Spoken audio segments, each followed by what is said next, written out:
2026 எலெக்ஷன்ல ஜெயிக்கிறதுக்கு ஒவ்வொரு கட்சியும் ஒரு ஸ்ட்ராட்டஜி வந்து வச்சிருப்பாங்க. ஸோ அதுல தாவேகா கட்சியோட ஸ்ட்ராட்டஜி இப்போ வர இதுவா தான் வந்து இருக்கு. என்னடா உள்ள ஒண்ணுமே இல்ல. தாவேகா கட்சியை பொறுத்தளவு மக்களுக்கு ஒரு பிரச்சனை அப்படின்ற பட்சத்துல மக்களோட மக்களா வெயில் மழை ஸோ இப்படி எதுவுமே வந்து பார்க்காம மக்கள் பிரச்சனைக்கு களத்துல வந்து நிக்கணும் அப்படின்றதெல்லாம் தாண்டி மக்கள் மத்தியில ஒரு நம்பிக்கையை வந்து விதைக்கணும். மக்களுக்காக இவர் வந்து அரசியலுக்கு வந்து வந்திருக்காரு. ஸோ இவர் தான் நாளைக்கு ஜெயிக்க வந்து போறாரு. ஸோ இவருக்கு பின்னாடி 40% ஓட்டு வந்து இருக்கு அப்படின்ற மாதிரி எதெல்லாம் பாசிட்டிவா வந்து இருக்கோ ஸோ அந்த விஷயங்களை இல்லாத விஷயங்களை மக்கள் மத்தியில திணிக்கணும்.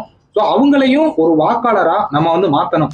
ஸோ இதுதான் இவங்களோட ஸ்ட்ராட்டஜியா வந்து இருக்கு. ஒரு எக்ஸாம்பிளுக்கு சொல்லணும் அப்படின்னா டிஎம்கே ஆட்சி அதிகாரத்துல வந்து இருக்கு அப்படின்ற பட்சத்துல அவங்கள ஸ்ட்ரெயிட்டாவே எதிர்த்தோம் அப்படின்னா ஆப்வியஸா மக்கள் மத்தியில ஒரு அட்டென்ஷன் வந்து கிடைக்கும்.